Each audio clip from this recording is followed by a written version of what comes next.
أن سيدنا ونبينا محمد صلى الله عليه وسلم اللهم صل وسلم وبارك على سيدنا محمد وعلى آله وصحبه أجمعين أما بعد إلهي أنت مقصودي ورضاك كما ترضي عني وحبك ومرضاتك وأمضني وأبدا Adapun guru-guru kita di sekitar bahwa diri anak sahabatnya pada mengajar KKN terkhusus kepada Syekhina Wasidang Murabbi Hadrat Syekh Muhammad Al-Fatihah. Alhamdulillah Rabbil Alamin Ar-Rahmanir Rahim. Ya na'budu wa iyyaka nasta'in Shiratal mustaqim Shiratal ladzina an'amta 'alaihim.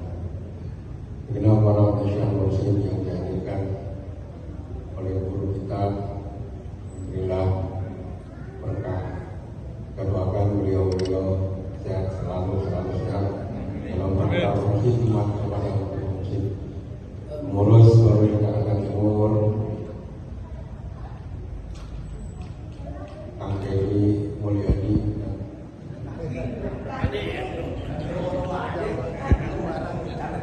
nasi kuning, Gubernur Jawa Barat, Adedi dan seluruh staf pengurus Jakarta Timur, ikhwan akhwat yang dimuliakan Allah Subhanahu wa taala. Dalam hadis Rasulullah sallallahu alaihi wasallam menjelaskan bahwa hati manusia itu memang asalnya suci.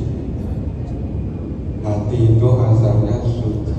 Maka semua bayi yang belum punya dosa adalah suci. Kullu mauludin yuladu alal fitrah. Karena bayi ini suci, maka dia mampu melihat segala sesuatu yang tidak bisa dilihat oleh orang dewasa. Makanya normal kalau bayi yang masih kecil digeletakin, kemudian ketawa sendiri, nangis sendiri, teriak sendiri, tidur sendiri. Itu normal. Kenapa? Karena dia lihat malaikat lewat, senyum, lihat genderuwo lewat, ya nangis, lihat ini normal. Kalau masih anak kecil, yang nggak normal itu bapaknya ngelekak sendiri, atau kira-kira normal apa konslet? Normal apa konslet? Tahu-tahu tawa sendiri gitu. Tapi sekarang itu banyak ibu-ibu ketawa sendiri. Nah, tawa sendiri nggak ada temennya.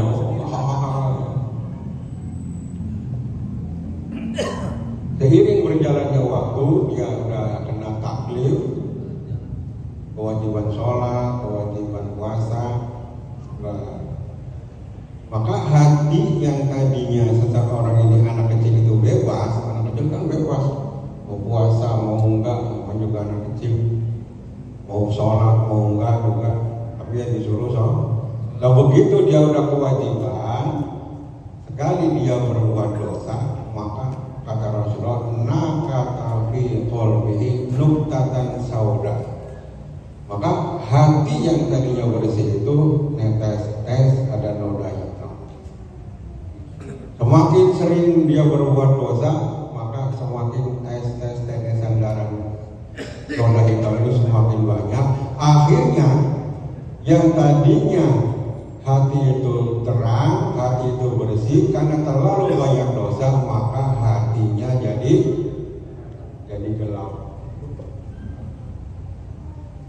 Dan hati yang gelap ini akan selalu sepanjang hidupnya akan gelap kalau tidak ketemu dengan guru. Gelap meskipun dia kiai besar, apalagi cuman kiai kecil. Yang kiai besar aja masih gelap, apalagi kiai yang kecil-kecilan. Jadi kiai besar aja kalau nggak ketemu dengan guru mursyid gelap hati,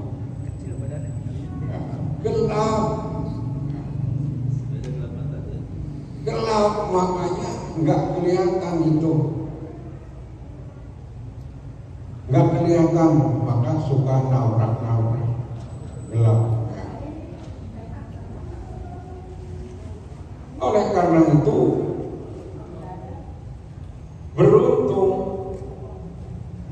karena kalau dihitung sepanjang hidup manusia, kalau ditimbang sendiri antara yang baik dengan yang buruk, antara yang ibadah sama maksiat, kira-kira banyakkan mana? Yang kiai aja ngerasa, Nah, makanya ada pujian ilahilah tulil firdausi ala wala awala fahabritau fatawaghfir dhunubi fa innaka ghafirud dzalik. Itu bacanya kapan itu? Biasanya habis sholat Jumat biasanya. Itu pengakuan para kiai itu sebenarnya. Kiai yang tapi yang belum ketemu dengan guru.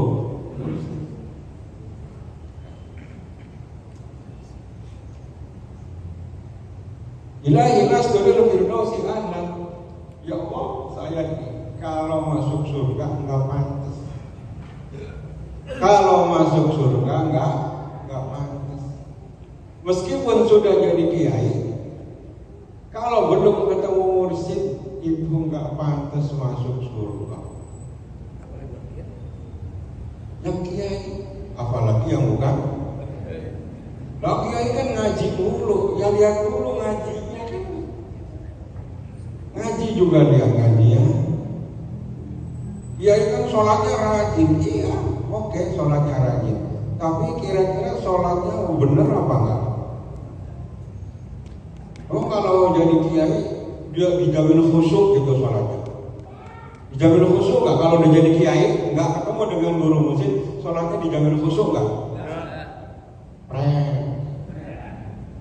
Ya Khalil Bangkalan itu kan pernah nyantri kiai sepuh, santrinya udah banyak, makmum kepada kiai tadi, ketawa gitu Syekh Khalil,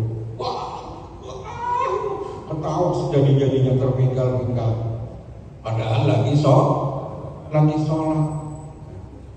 Sampai para santri yang lain kaget, ini anak kenapa, kesurupan apa? Dia ini juga kaget, ngerasa diketawain. Oh, imam lagi berdoa, ini malah ketawa.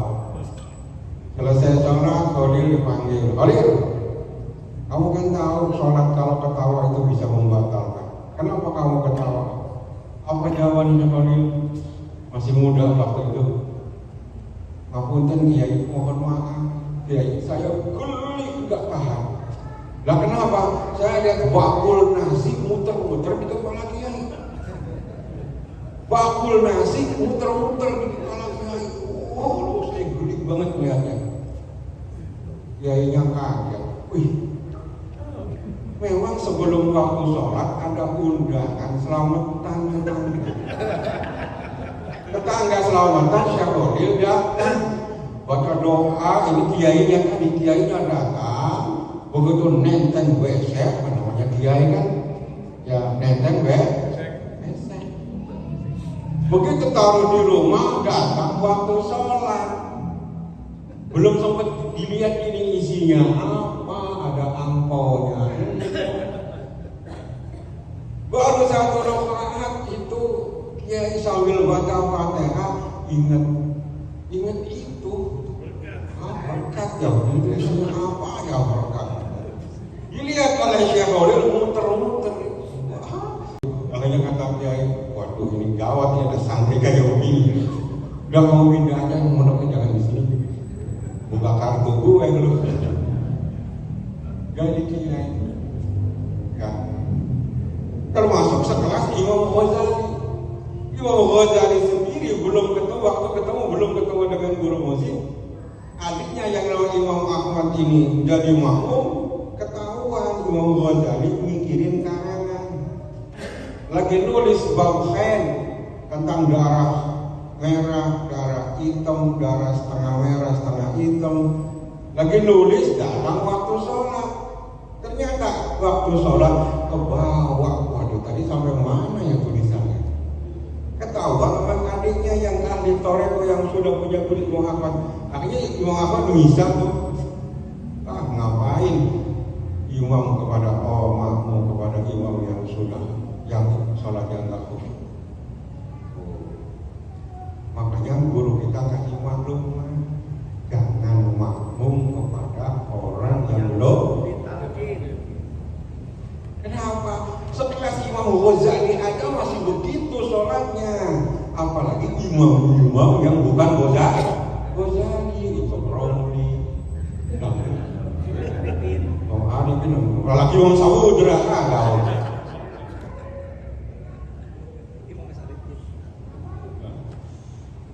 Ini jadi kiai aja belum tentu sholatnya kok.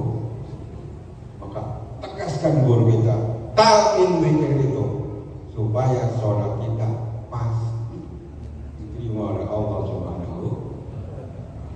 Ya, balik tadi. Jadi kita ini ketemu dengan guru mursyid bersyukur. Kalau tidak ketemu sepanjang hidup manusia, nggak akan bisa hatinya bersih. Maka kita dianugerah dari Allah dipertemukan dengan guru mursyid.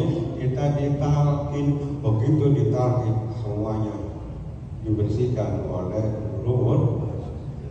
Tadi sampaikan Kiai Subur, bukan kita yang mikir, bukan kita yang bersihin, tapi guru mursyid sudah membersihkan kita.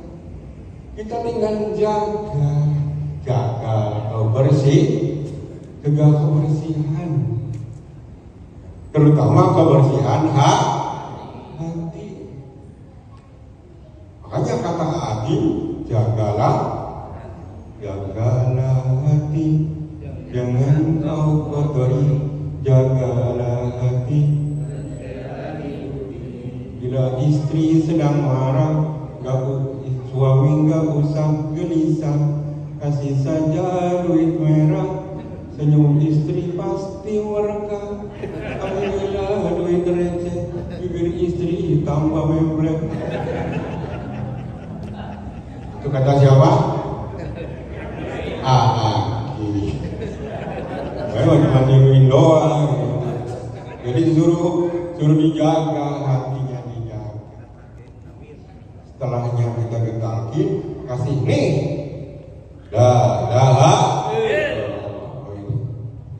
untuk menjaga supaya kita yang hati yang sudah bersih dijaga. Tapi kan kotor lagi.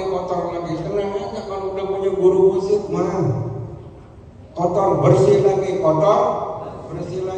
Sekali lagi kita tekankan, kita nggak bisa membersihkan hati kita sendiri. Meskipun kita sudah zikir 2.000, 3.000, 4.000 umpama, tidak bisa menghilangkan kotoran dalam hati. Yang bisa mengotorkan kotoran hati kita adalah guru mursyid. Kita ini cuma anak kecil, ibarat anak kecil yang disuruh mandi.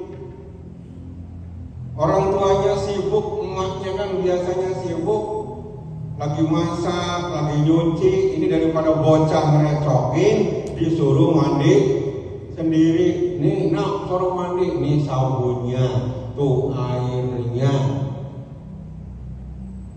Setengah hari itu mandi bocah, karena emaknya sibuk. Setengah hari itu air habis, sabun bersih nggak itu? Bersih nggak itu bocah? Mandi sendiri bocah bersih nggak itu? Nggak sabunnya kemana-mana, air habis kan? Belepotan kemana-mana, tapi tetap emaknya mah muji. Pinter, anak ibu sudah bisa mandi sendiri. Tuh airnya habis, sabunnya habis, bersih gak tuh? Pada satu saat emaknya udah beres, emaknya udah selesai kerjaannya, dah mandinya udah. Ini bocah dimandiin lagi nggak? Sama emaknya? Mandiin lagi, ambil air itu yang di telinga, yang di sini bersih. Pada akhirnya siapa yang membersihin itu bocah?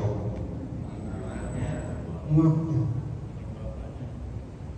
Kita ini ibarat anak kecil yang disuruh nyapu halaman. Kita punya halaman, punya pohon rambutan, pohon mangga. Karena nyapu ya mah, anak kecil nyapu, serak, bolak-balik. Bersih nggak itu halaman? Bersih nggak itu halaman? Nggak bisa, bolak-balik. Tapi emaknya seneng nggak anaknya nyapu? Pinter, anakmu udah bisa nyapu. Waduh, sampahnya bukan tambah sedikit, malah tambah. Tapi tetap dipuji.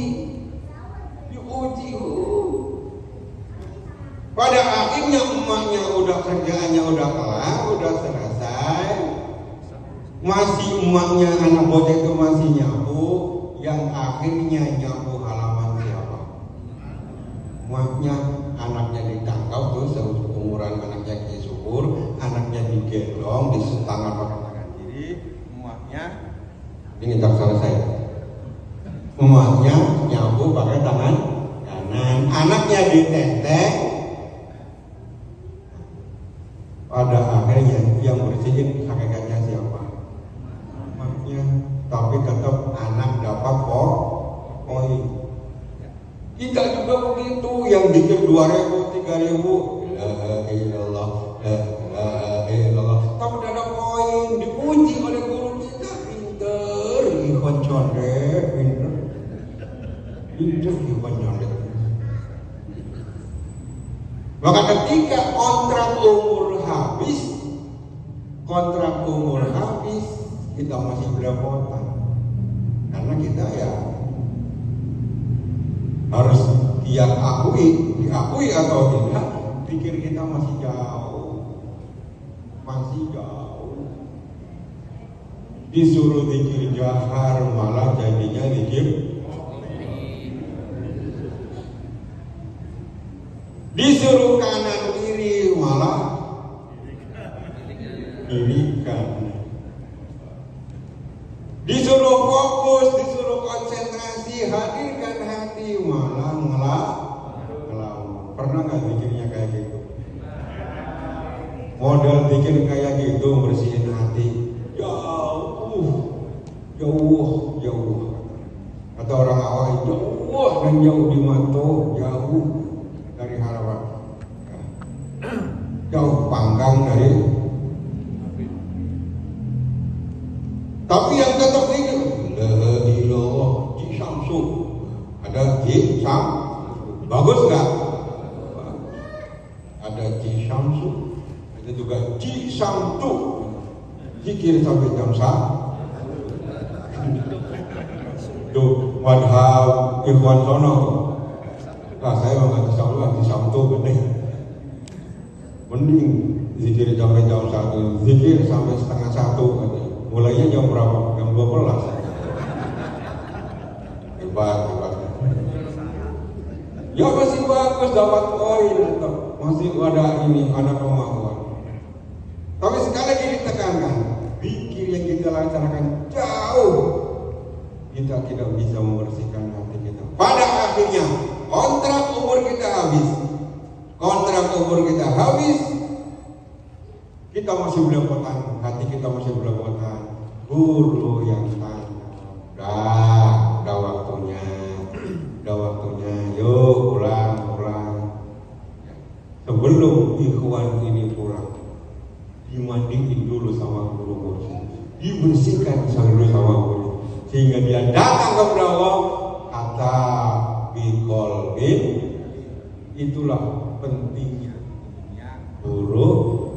masjid. Alhamdulillahilladzi hadana ila hadhihi